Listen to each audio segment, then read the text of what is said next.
Ngiyabonga ukuthola ithuba. Ngijabula kakhulu bakwethu ukuthi sibe sonke namhlanje lapha Alexandra. Indawo le endala kulelizwe laseGoli eyake yahlala abaholi ababaleke kakhulu. Abawaziyo umzabalazo ngokugcwele. Ngifisa ke ukuthi iqale nje ngokuthi sazi kahle ukuthi thina nje emnyama sacindezelwe eSouth Africa. Sicindezelwa abantu bokufika.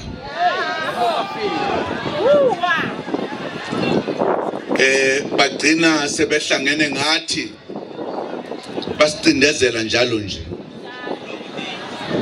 Lokho kwenza ukuthi abaholi baleso sikhathi bathathe amanyathelo okuqala umzabalazo base bakha umbutho wesizwe iANC beyakhela isizwe sonke. iANC ngokomthetho ihlukile emaqenjini amaningi akhona eSouth Africa. Akulona iqembu nje elakhiwe abantu abathile ngezizathu ezithile noma bephushwa ideology. iANC ihlukile ibizwa ngokuthi umbutho wesizwe. Ilweke iminyaka eminingi lwela inkululeko, kwafa abantu abulwela inkululeko kulo lonke lelizwe. Abanye befela emajele beshaywa baze bafe kuthiwa bakhipha amaqiniso. Kwahamba abacindezeli wawubona ukuthi umkhonto uyinkinga kubona. Sorry, not umkhonto ANC. Base bethatha isinqumo sokuthi bawuvala umlomo ube yinto engekho emthethweni. Kodwa abantu bakithi ngoba babazi ukuthi basacindezelwe, abaholi base besungula umkhonto wesizwe. Bewusungulela ukuthi asiqhubeke silwele inkululeko ngoba uma sikhuluma abasizwa kungcono sihlomise impi.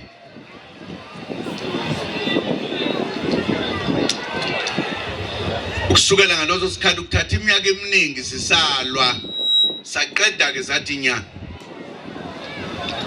Kwafika isikhathi sokuthi sithole inkululeko. Saba nethemba elikhulu lokuthi sesikhululekile manje sizoke sibe abantu esiphile nathi impilo efanele. Ukusukela ke sakhululeka ukuzosho namhlanje sokuphela iminyaka engama-30. Inkinga esibhekene nayo ukuthi lo mbutho wethu owakhelwa ukuthi sikhululeke wahamba washintsha endleleni. Wangabusaba yiwo lo mbutho obhekene nathi nosithandayo nosihloniphayo. Kwangena abaholi abanonya abangasinaki, abangezwa noma sibatshena izinto, abangenzi lutho nje. iANC le bayithatha bayenze yabo. Hayi ANC abantu base South Africa.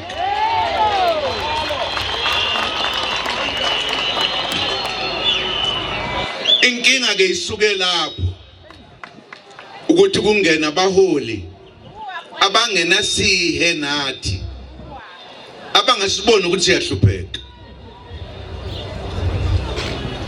Uma uthi uyakhuluma abakugqizi iqakala. Ngamanye amagama usho ukuthi abakunaki nokukunaka nje ukuthi ubani. Bashula ngisho ukukhuluma nabo abezwa.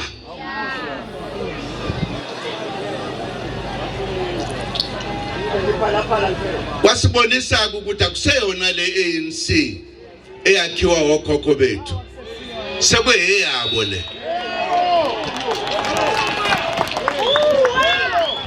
Ingakho nje sibiza ukuthi le ANC le iyomfo kuthiwa uRamaphosa kuyona le yethu.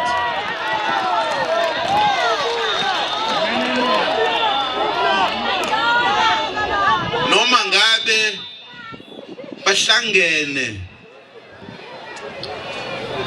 njengabaholi balombutho, uma sebephuma kulo mhlangano awuzi ukuthi baxoxeni, abasibikeli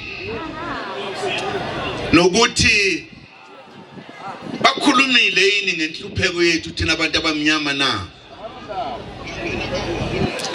Noma ngabe ubalalele bekhuluma eParliament, ngeke kubezwe bekhuluma ngenhlupheko yomuntu omnyama esekhona namhlanje.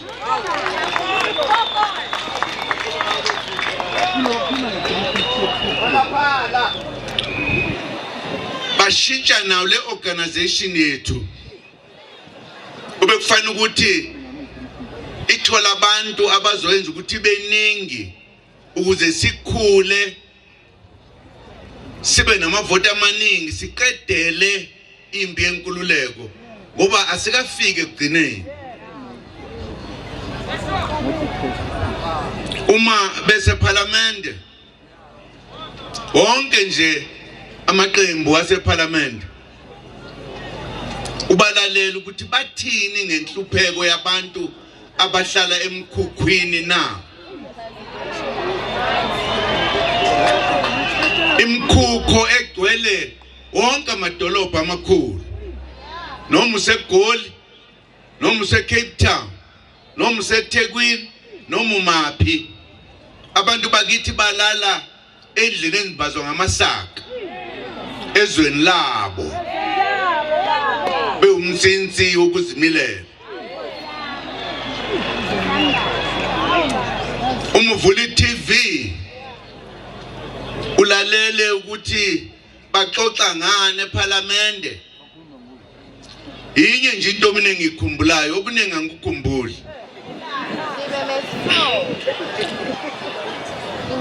Linye nje engizwayo. Point of order. Point of order.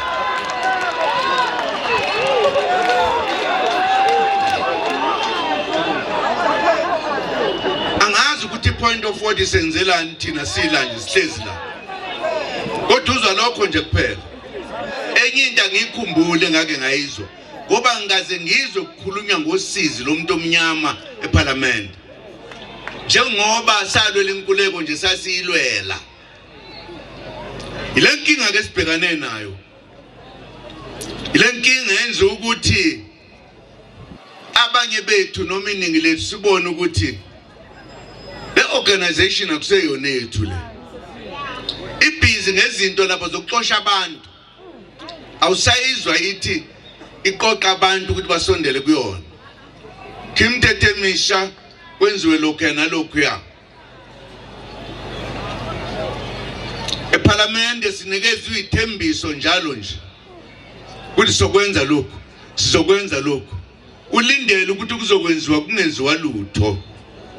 Kusho ukuthi inhlupheko yethu iyaqhubeka.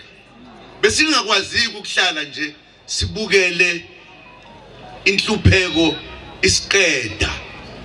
Ziningi izinto esingazibala uma kufuneka sizibale ezisibonisile ukuthi lo mbuso wethu esasukhethile akuseyona wethu.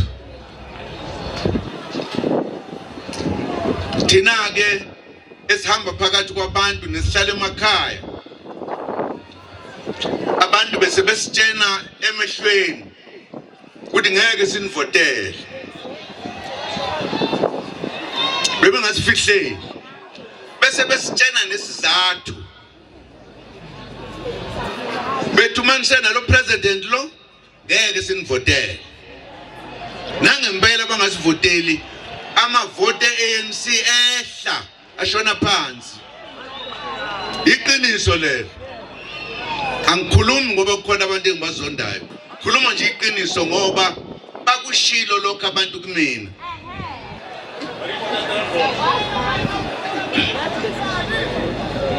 sekukhona izinto ezingaseyizona imfihlo ukuthi umbutho wethu usulawulwa abantu abamhlophe abasomabhizinisi akuyona ke ANC yethu leyo ethi ANC ayizange ibe nabelungu abayilawulayo ingakho ke siye sabona ukuthi isikhathi sesifikile manje sokuthi sakhe lo mbutho omusha umkhonto wesizwe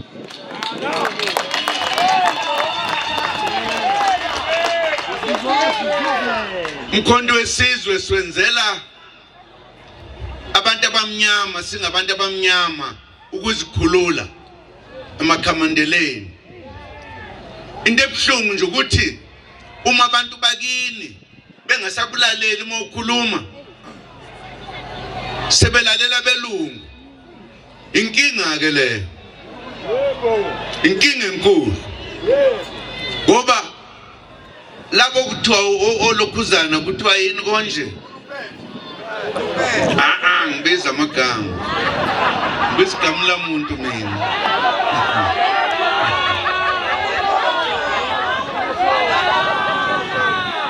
ibamba umuntu osiphetheyo esasimkhethile phela elakhe igama hayi ngiyalibiza lo ngoba sasingamkhetheli ukuthi enze lokho yana nje akunankinga kodwa abanye abanomzana hayi bandla bangenza nje abakwenzayo nani mani babize nje kodwa ke mina ngizokhuluma ngale nsizwe ngayikhetha ngayithuma ukuthi ayiphathe izwe kahle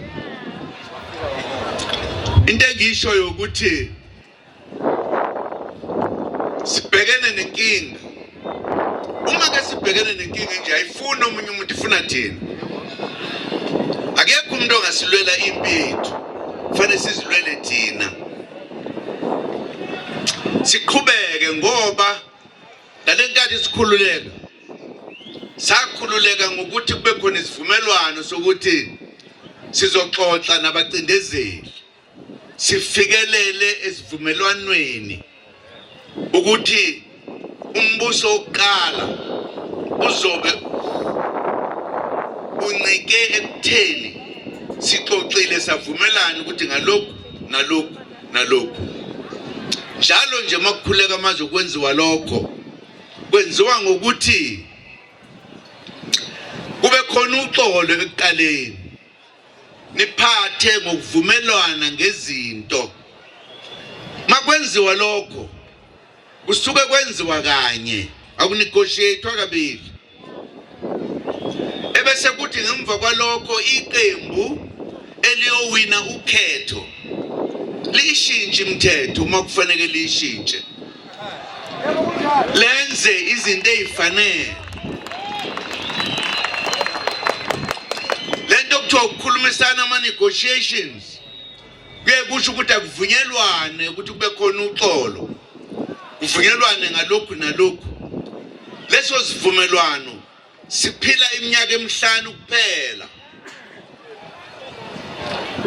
ngemva kwalokho sekufanele ukuthi imbono yakho nembono yabantu kube yona esebenzayo hayi ama negotiations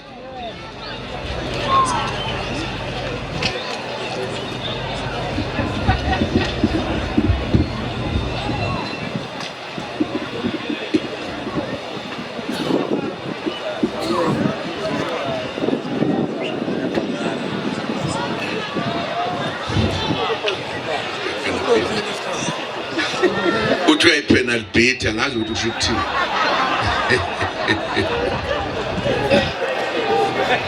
kwakufanele ukuthi uma siya okhethweni njengoba siya nje manje kulapho kuba umnqamla juqu khona ukuthi kusetshenziswe intando yeningi hayi ukuthi kuxoxwe kanjani ukuxoxa kanjani kwakukhuza impi ukulamula abantu ukuthi ayisingalwi manje nazi izinto esozibeka ezivumelana ngazo ukuthi akungaliwa manje sasiqeda impi ngaliyankathi thina abantu abamnyama angiboni ukuthi sayibona kahle lento sasicabanga ukuthi inkululeko isifikile yaphelela inkululeko efika ngama negotiations into lento abelunga bathi kusuke ku give and take angazi ukuthi kusho ukuthini lokho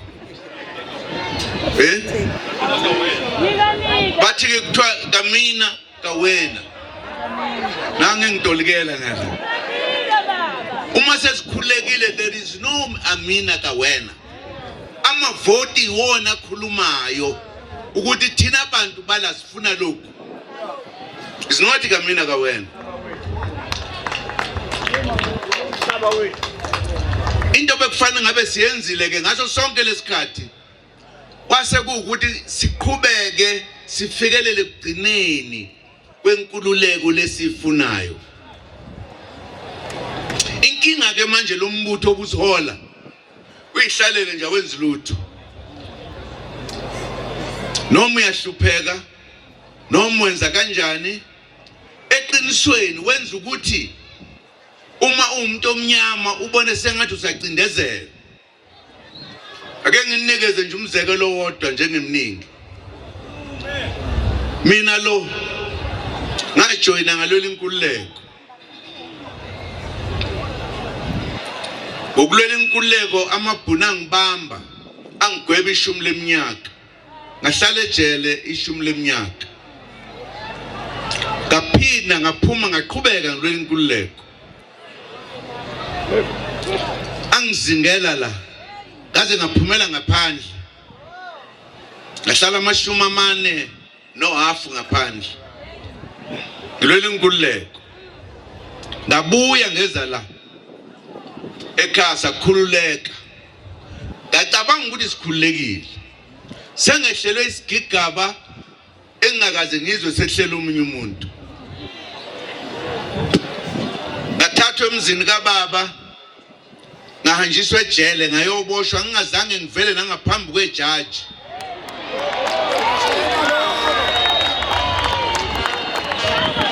ngadonsa iminyaka e15 ngingenzanga lutho angikwazi ke le nto ukuyitolika ngithi inkululeko kusho ukuthi ngisahlupheka nje ngaboshwa yi-apartheid ngaboshwa i-democracy government lethu ngingenzanga lutho ukuba ngangonile ngabe ngithi hayi bangithola abandla bangibamba ngasukelwe ekhaya ngalando kwathiwa hambe ejele kusho amajaji athi ngoba uthekithi uyasiphikisa lento esiyenzayo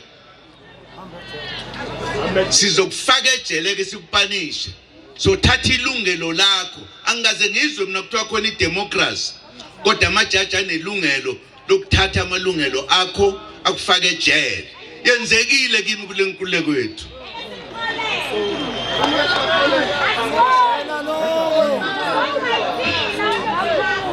abebephethe ngalonkathi abalombutho engawuhluphekela ngawungenela ejele ngawuyele exile fakwa yibo manje ngoba ibona bephethe umthetho kudala ke bengizingela bengifuna ngapha nangapha khona okunye ngiyokuxoxa ngezinye insuku sekukangaki bezingela ukungibulala hayi ukuthi angibazi ukuthi ngumuntu onenhlonipho angikhuluma izinto asikwazi ukuhlala embusweni onjalo asikwazi thina ndle emnyama sizothi siyabuka nje ngoba ukukhuleka kwethu kwasinikeza induku eyodwa ebalulekile ivoti lethu kuthi ivetu lethu mnqamla juqu siyokwenza into efunwa yithi ngevoti lethu.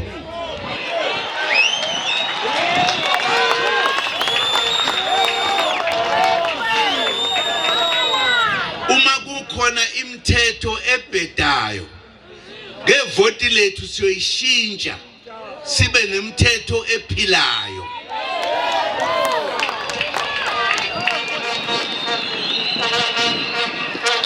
Zonke lezi zinto ezenzeka kuleli izwe lethu umkhonto wesizwe uzoziqeda nya. Igebengu zizophela.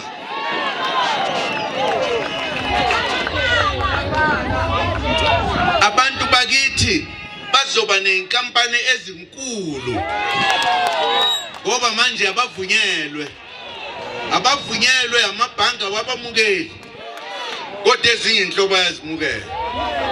Mawumnyama nje kufuneka ukukhule. Ethi imisebenzi bukelwa phansi. Abafowethu abenza amabhizinisi nomama bathenge imoto lezokuthiwa amatekisi. Abahlushwe emgwaqweni mayibabo. Ungazi ukuthi bantshontshile bengantshontshanga. Mawumnyama nje fanele ukuthi uhlale ubekwe endaweni ebuhlungu. Kufuneke kuphele lokho. Umkhonto wesizwe uzele ukuzoqeda lokho.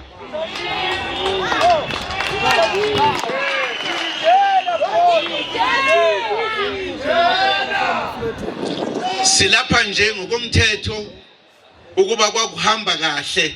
Ngabe sihlele emakhaya sinethezekile. Sesiphinde sasukuma manje. Ngoba siza ubuhlungu benhlupheko. Uyejela ungenacala. Ubanjwa idemocracy. Democracy ke leyo. Angibanjwa amabhunu. Angena idemocracy. Angilwa nabo futhi nginesizathu. Noma ngisejele ngithi noma kula kubuhlungu anginandaba. Yalwa. Ngizolwisa abanike manje. Idemocracy singifaka lapho. Ngoba idemocracy phela lengibambile.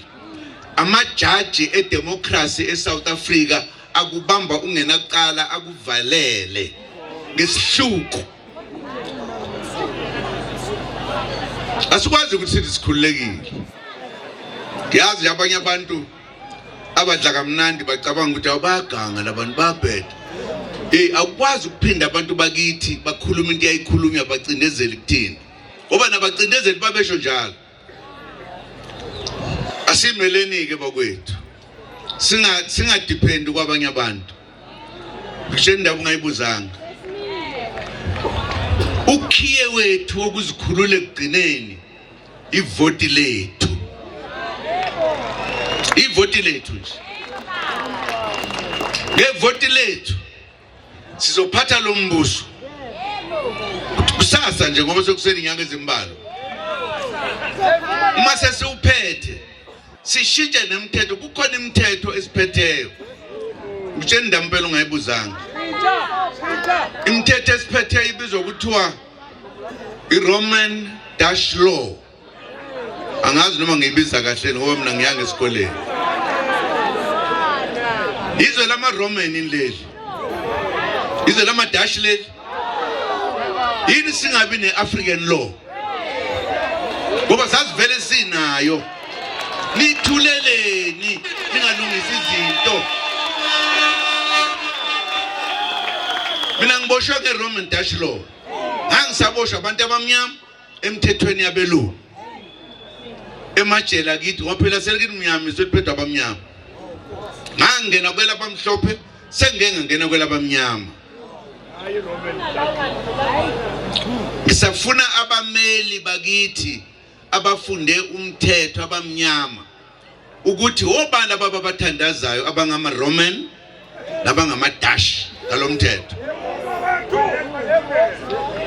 Uphi umthetho waseAfrika asinawo yini? Sesithetha amacala nzima kabi ethu ngeRoman Dutch law. Anginandaba ngoba umthetho angiwazi angizange ngufunda.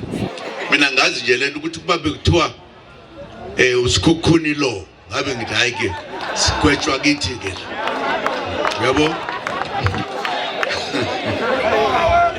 ayike usikhukhuni wayisiphethe kanje angibazi abantu abangamadashi nama wathi whatever ukuthi imithetho yabo ibopha thina nje lapho uyazi ukuthi hey thina kodwa sithuleleni bakwethu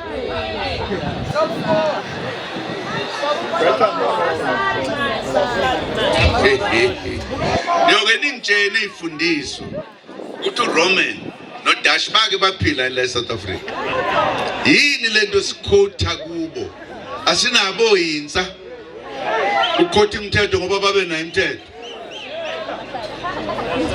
iyangicasula because le Roman Dash law le amajaji akithi amnyama namhlophe ahlukene avumelana ukuthi asimbophe lo ngoba ukukhulume kabi kuthina ngakhulumanga kabi ngathi nje uma nithatha umthetho wami angize enkantolo yenu nginenkani phela mina ngalolu inkululeko angidlali kanjalo ngeke ungibophe umkono ngangibulala angidlali nje ngoba ngikwazi ukuthi ngoba umuntu omnyama kudlalwe ngami ngayilwelela lokho inkululeko angifuni ukudlalwe ngami ngoba ngimnyama sengihambe enkantolo sokuphela ishumi leminyaka kazenzeke lona beqale lilodwa nje imike lo muAfrika sokuhamba bakithi phela bathi mshonisen khona sengikwazi ukungena ejele in few minutes ngingene ngala ngiboshwe ngiphume ngala akekho akakuzwa lokho yimi nje yakutshela ngiyahlushwa mina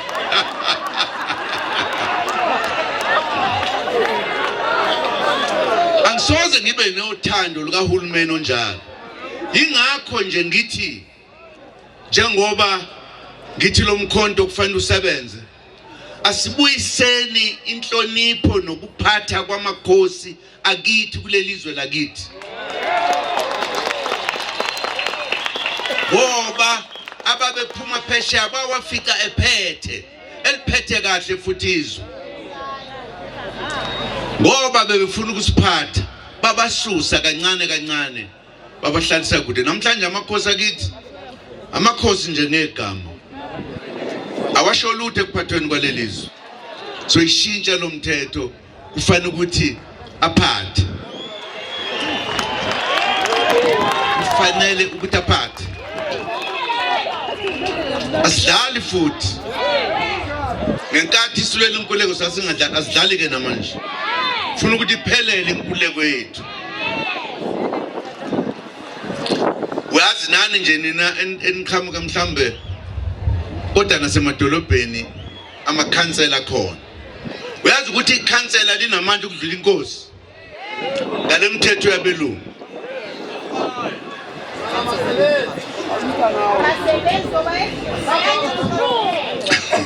sibuye ukuthi basebenza noma basebenza sikhuluma nje ngeyikhundla nje ukuthi lelizwe liphethwe kanjani na uma uya eNgilandi lelizwe likhulu kakhulu labelungu umuntu ophethe lapha inkosi yakhona ehlonishwayo noma ngabe iumama kuthiwa uqueen noma ngabe kuthiwa indoda kuthiwa iking kodwa inkosi uhulumeni waseNgilandi ubizwa kuthiwa uhulumeni wenkosi the government of Her Majesty the Queen uhulumeni yini esihlulayo thina la to have uhulumeni wase South Africa wesizwe sase South Africa samakhosi ase South Africa yini esihlulayo senze njalo bona labaya bafika la bawufuni la ufuna ukuphathe bona la uma ngaphethe bona phatha uhulumeni owalethwa yibo la singama Afrika asingesabi ukukhuluma amaqiniso umkhonto wesizwe kuzowakhuluma wonke umuntu omnyama kajoin umkhonto wesizwe nonenye iphatha kajoine la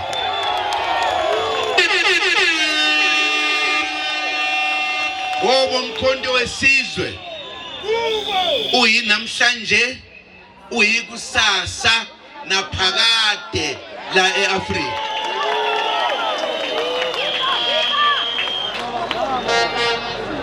Ngiyethemba ukuthi siyavumelana.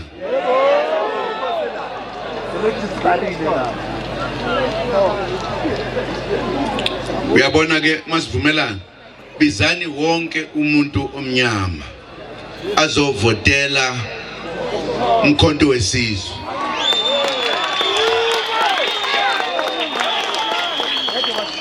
Ebese sihlala phansi silolonga kabusha izwe lethu ukuthi sizoliphatha kanjani. Hayi ukuthi sobaxosha abantu abamnyama, sixoshe umuntu abantu abamhlophe, asixoshe umuntu. Ngoba sebahlala la abasazi nokuthi amaningi wakuba emaphi. Sohlala nabo la into engenhle ukuthi sihlale nabo la kube bona abasiphetheyo, kube bona abaphethe imali, kube bona abanomhlaba, abana yonke nje into. Ngekulunga. Even if ngelinye ilanga kunomlungu oyi iminister kulona icala mayingwala. Kodwa asikwazi thina ukuhlala emkhukhweni engekho umlungu ohlala emkhukhweni. Umkhonto wesizwe uzokwenza izibukwayo. Uzokwenza izibukwayo. Emakhaya lapho esihlala khona sizoqhubela amafemu ayokwakhiwa khona. Abantu basebenza hambe ngenyawo eyosebenza kuyahlala ekhaya.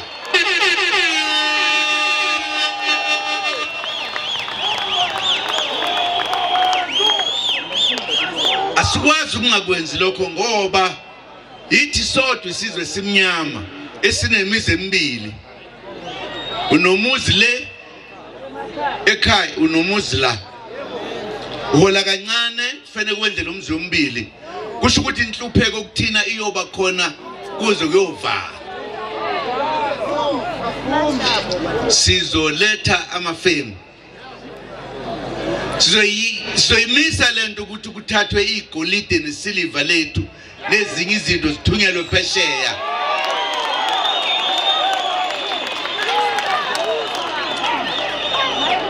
Zizohlala la.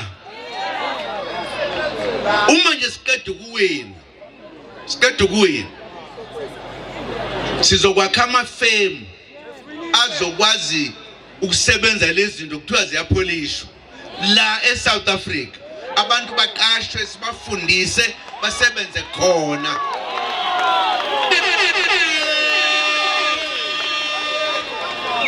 Sizokwenza izinto eziningi ngoba siyazi ukuthi sasilwelelana inkululeko.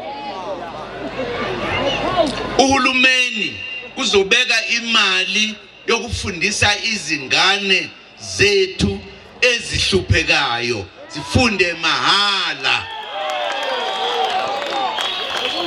Ayikho ingane ezohlala ekhaya. Uhulumeni uzoyikhipha ngenkani ayisesikoleni. Ziyeke ingane ukuphuza utshwala. Kusho ukuthi ngamanye amagama zizenza ukuthi zingabe abantu ababalekile kusasa nabane contribution esizweni sakithi. Izophoqa ngenkani ingane yofunda. Ingane zabafana uma ziqeda umatric angifuni nithuke mase sisho lento. Mase qeda umatric zizoba nonyaka. Angazi noma ifunda zithi gap or what.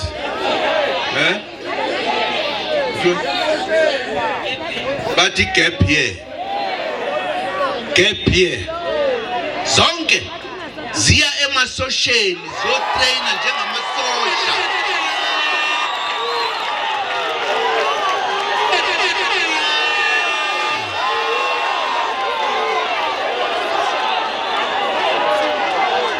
Kwenzelwani? Kwenzela ukuthi ingane zethu zingakhuli zihotsotsi. Zingakhuli zingenanto ezikwazi ukuyenza ngokufunda. Ziyotrainwa zibe amasosha zifundiswe idiscipline nokuvikela izwe lethu. Mase iqedela onyaka bese ziye university. University seyivuthiwe sezazi ukuthi impilo injani. eyithanda ukusala ziba amasosha noma zifundele ubuciko bobusosha. Akho umuntu esizothi ezweni izwe lethu linothe kangaka ahlale nje agixane notshwala usuku bonke nemini yonke abe athathe nempesheni kagogo. No, izophela leyo. Uphi lo mfana obekhuluma la nangu ngimtshenile ngathi ayikho lento le ukuthi kune youth league kodwa iphuza utshwala. Bayikwenza nje icala lakhe lo ngizodila naye. Sifuna ukulakha leli lizwe sakhe abantu abakwazi ukususa inkampani phansi azakhela inkampani yakhe ngoba ufundile. Sizophela igebengu.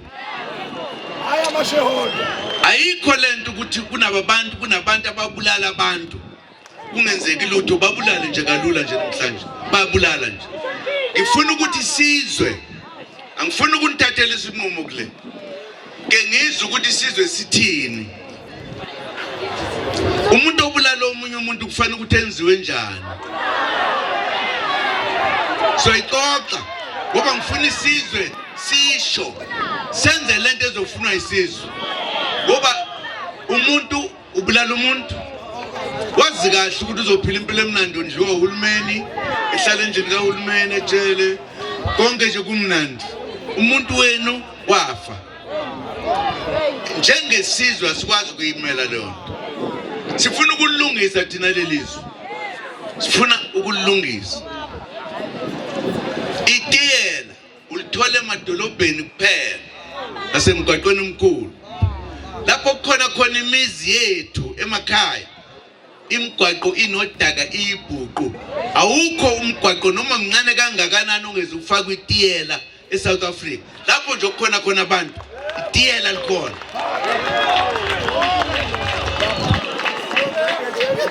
Kunamakhosi. Uzwa ngithi amakhosi awakhathalelwe nje. Inomuzi le emakhaya usukela kubo uya kwi-main road ibhuqu idaka. Akwazi ukuthi umuntu lo uphethe abantu. Omasipala bethu laba basemakhaya angazi ke bona ukuthi baxoxani ngoba angaze ngibalalele bethi order. Kodwa baxoxe ngeenkinga ezisiphethe lapha ya. Ukuthi nasi imali akwakhiwe nanku umgwaqo. Next year ngoba imali incane sokwakha lo.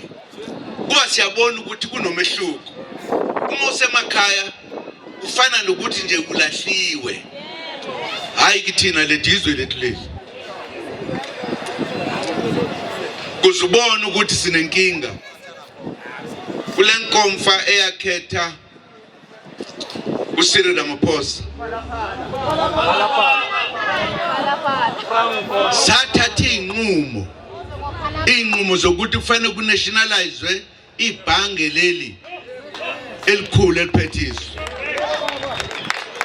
Sathi kufanele kubuye umhlaba. Sayisho zaningi. Abaholi bethu basidefya.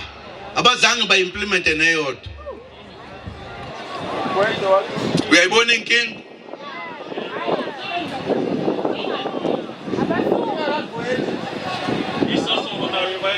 Niyayizwa inkinga nje. Sifikile lapha ya. Sifuna ukuthi kushintshe ngoba le mali esetshenzwa leli bhange kufanele ukuthi isize thina sizwe. Hayi kunabantu nje abakhona ukuthiwa ama-private what to call. Izalukazi zihola imali encenyana. Ziyahlupheka namakhehla. Thina hulumeni asibanakile. Kutshena nje into ezwakalayo. Sithatha isinqumo ukuthi thina njengeparty ANC nazi inqumo zethu ziyafundwa thathwa ibeka lapho. Imina ke lokhu ngaphoqa ngenkani ukuthi akube khona free education. Ngane ngaphuma nje bayikhohlwa leyo. Sekuduma ukuthi leyo mali ibuye inyamalala ngazi noma iqiniso wena I don't know.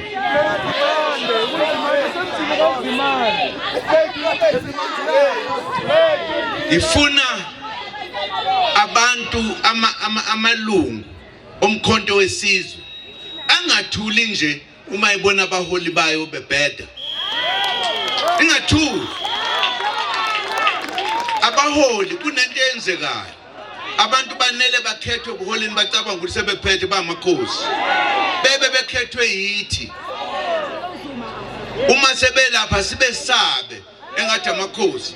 Ngoba umuntu uma ebheda msuse ufaka umuntu ozokwenza umsebenzi ophilile.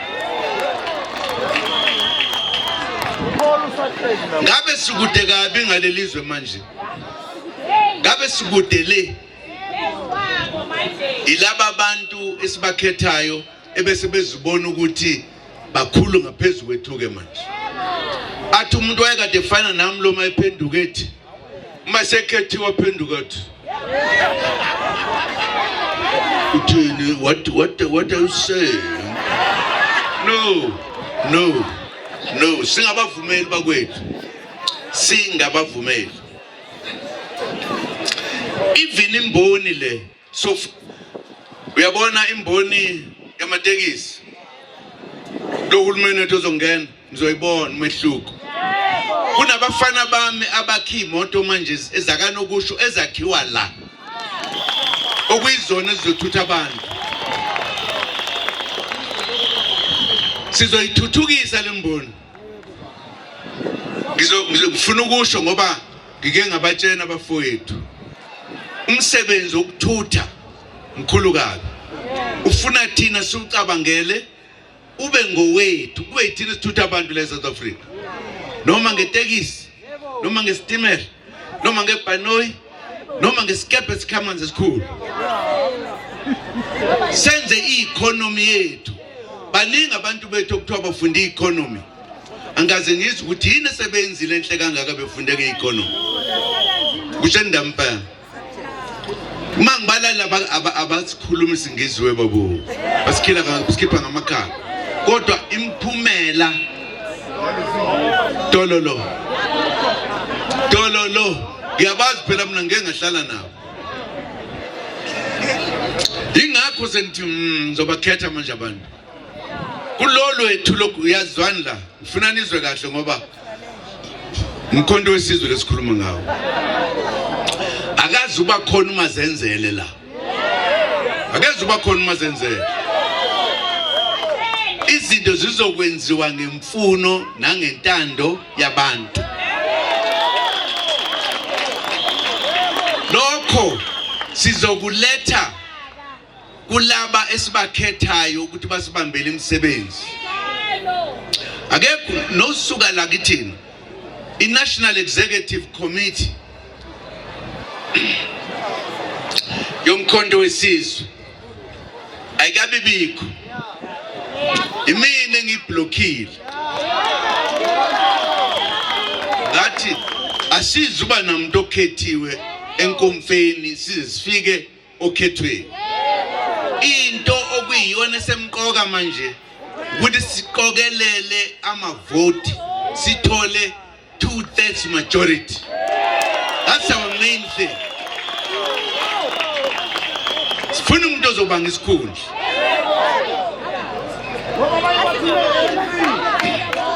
Ingakho ama structures ethu kuthiwa ngesilungu konje Nkosi yami interim. Structures amanje nje sokubamba nje usukela ku National Executive kuze kuyofika kwi branch. Umuntu ozokhethwa njengosihlalo njengonobhala nakho konke nje uzothi uma isekhethiwe sibuze kuma delegate ukuthi lo muntu niyamazi nimthemba uzokwenza lo msebenzi. Akekho umuntu ozokhethwa nje singamazi ukuthi umuntu kangakanani ngesinye isikhathi sikhetha isigebengu. Sizombuza umuntu ukuthi imithetho wakhe umuntu obathandayo abantu. Fanele simbuzisise. Umuntu oyalapha simazi ukuthi uzokwenza lento esimthume yona. Iyeke lento ukuthi umntathu ngoba usekhetha usomungameli acabanga ukuthi usenkulunkulu.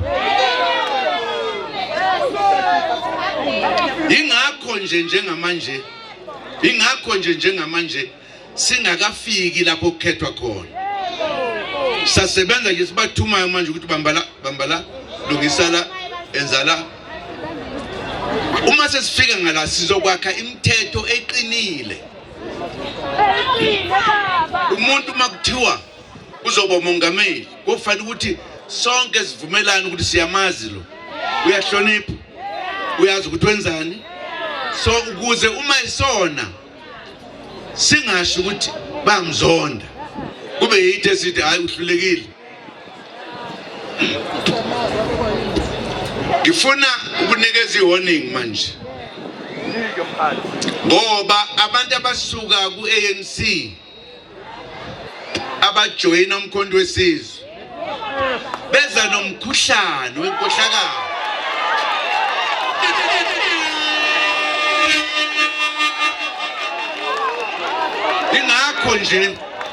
Ingakho nje ngathi ake singakhethi manje.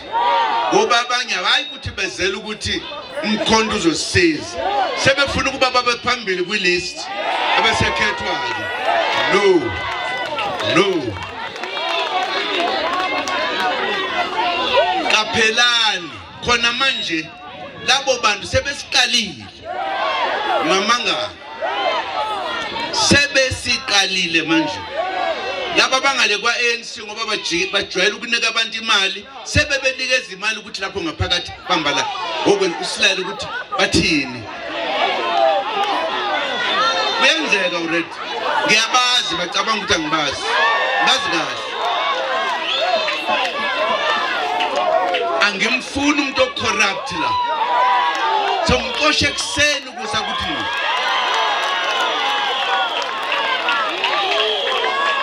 izwe lethu linje ingoba abantu banikwa imali abayinikwayo laba babanikayo bayithathe kubelungu.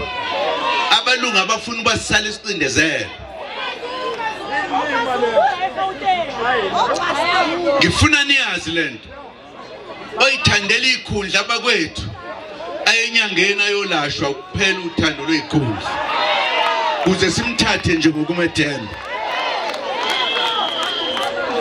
So mqosha ngempela.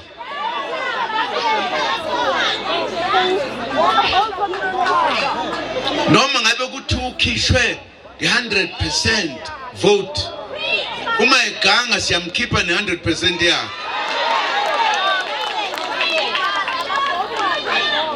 And imithetho sizoyiqinisa. Ayesidlali soqina imithetho kwa wonke umuntu. Ngisho amaphoyisa akho amaphoyisa azohamba nje icrime ayipheli.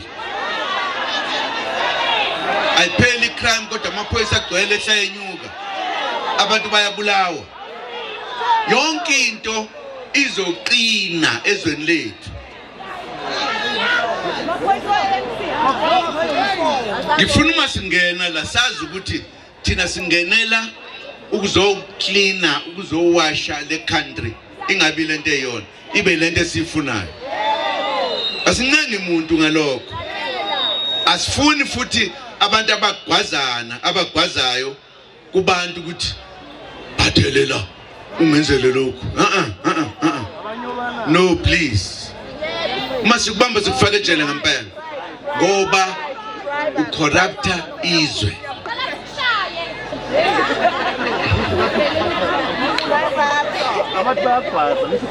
Siyezwana. Sifuna ukufika kule ya South Africa ekhululekileyo sikhululeke yonke into ihambe kahle. Enye into ebangela ukuthi kugcwale igebengu yonke into ingoba izitha zethu zincisha imisebenzi.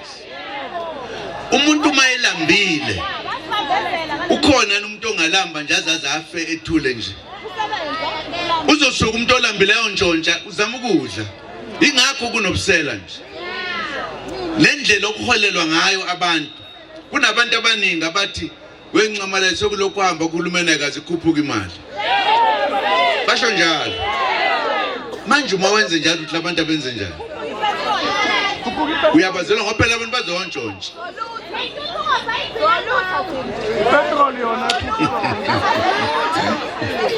ngifuna ukuthi ke bakwethu nazi ukuthi umqanso ogcina lo this is the last effort yethu to liberate ourselves completely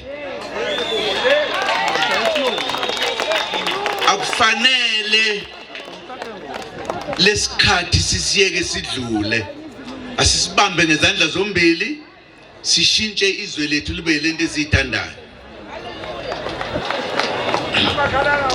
asihloniphe wonke umuntu okhona la uma uyikholwa hlonishwa nawe uzihloniphe uma uyisayoni hlonishwa nawe uzihloniphe amazayoni sifuna ukusebenza nawo ngoba bayithi ingakho nje sicela wonke umuntu okholwayo azovotela umkhonto wesizwe amabandla amaningi lo bishop kade ekhuluma la lumfowethu lo ngifuna unixoxela indaba uhola amabandla amaningi kuleli zwe South Africa bebecasukile kakhulu ngokuthi izwe liyafa libulawa ukhongolosi kaRamaphosa bahlangana beyamasonto bathi asakheni iqembu lethu thina abantu abangcwele balakha bathi asikhankase ngoba laba bangakholwa benza izono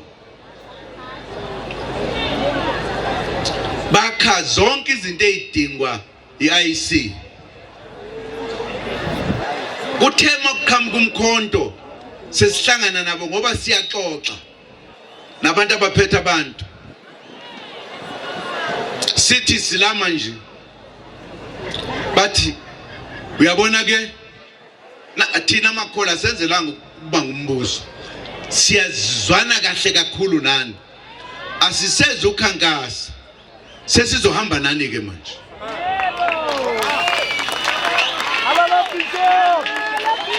bakusho lokho bese bakhe zonke istructure zokukhankasa into esizoyenza manje ngoba thina siyaqala ukukhankasa kuzoba nomhlangano nanje sihlanganisa ukuthi laba bantu ngoba sesiyinto enye labe bese bakhiwe yibona bazoba baningi ke manje uma sesithi kudingeka labala kudingeka labala kudingeka labala nangale kwalokho kunamanye amaqembu asefikile athi sihamba nani angazi ke nina ningena ama politicians anizi kuyibona kanjani into ebaleka ngakuvotela umkhonto wesizwe ubona amakhola abantu bakaNkuluNkulu ngoba ungcwele singcwele thina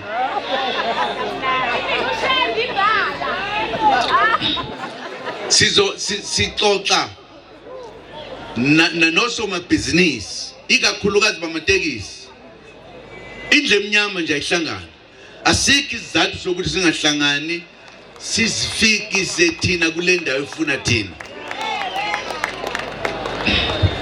uyabona uma singase singaluwini lolukhetho ngisho uNkulunkulu impela uyosiduba uyokasidube nje iminyakana edake bahlupheke lapho sizwana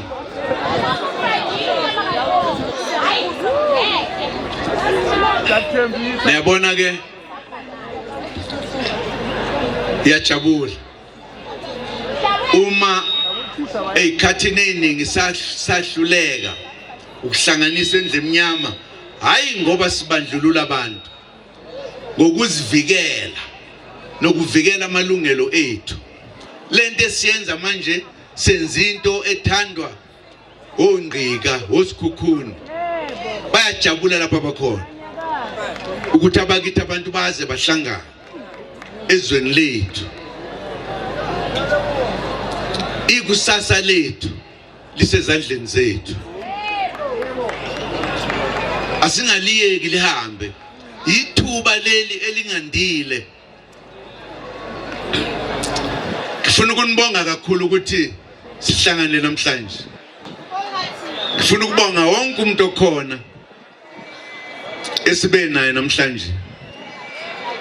Ngiyethemba ukuthi sizwile ukuthi kufuneke senzeni. Ningathi umuntu ekhaya noma umama noma ubaba noma ingane athi ufuna yena ukuvota into ayithandayo. No. Emzini kaba. No. Nibaphikisa ukuthi hayi la uvota umkhonto la wesizwe ozolungisa isizwe. Ayingengwe lento. Into yethu le. Umsebenzi wethu. I-ANC yakhiwa amakhosi kanye nabefundisi. Abefundisi ke ayikho enye into abakwazi ukuvotela enye into this time abefundisi ngoba sibabuyisela lapho basuka khona. Then ifundiswa nazo zazikhona kodwa inkinga enginayo ke mina ukuthi ifundiswa zaleyo nkathi zayihlukile kweyiningi namhlanje. Eyiningi namhlanje sithanda belungu too much. Izo lezi ezithengwa belungu ubona zingasinaki nje. Abefundisi ngabatshela nabo ngelinye ilanga ngathi ningasidlisa utshani bese nithi sonbiza. Nisise nezinyoka. Hayi. Angazi ukuthi inkolo enjani le ngoba ngaze ngithola intshumayelo yakhona kodwa engathi nokho ayihambi kahle nje. Ngiguqa impela nje ngamadolo. Kodwa ke napa befundisi kuyaba right. Aba right ngiyabazi laba. Ngamanye amagama indlu emnyama noma ngabe umuntu nje noma ngabe umfundisi noma ngabe uyini uvotela umkhonto wesizwe.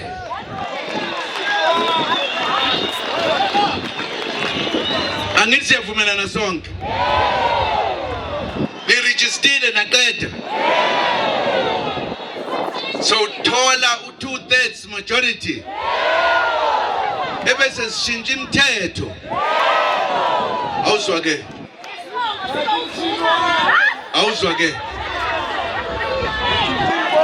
Kumnandi ke ngiyabonga kakhulu. Ngibonga kakhulu kubahola abafikile nathi sonke nje la ukuthi sihlangane sikhulume le ndaba. Ngoba le ndaba indaba egudweni. Ukuthi umuntu omnyama eSouth Africa in 30 years usahlupheka. Siyavumelana.